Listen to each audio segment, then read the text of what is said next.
siz ekranlaringizda ko'rib turgan bu nurli inson 84 yoshda blogerlikni boshlagan Zuhra buvi bo'ladilar va ular o'z bloglarida pazandachilik bo'yicha juda ham ajoyib kontent qiladilar. Men sizga hozir ularning akkauntlarini tez mashhurlikka olib kelgan 3 ta omilni aytib beraman va ishonaman bu sizga ham foydali bo'ladi. Birinchidan, bu ularning yoshlari 84 yoshda blogerlikni boshlash bu juda ham kam uchruvchi holat va bu prosesni kuzatish odamlarga juda ham qiziq.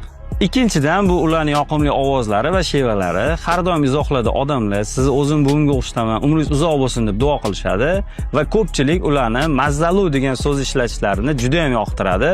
Bu ularning alohida fishkasi desa ham bo'ladi.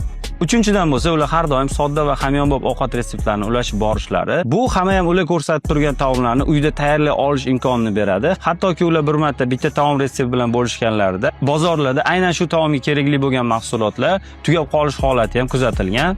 Zuhra buviga sog'lik, salomatlik tilaymiz. Umrlari iloyim uzoq bo'lsin. Siz bo'lsa menga obuna bo'ling, chunki bu foydali.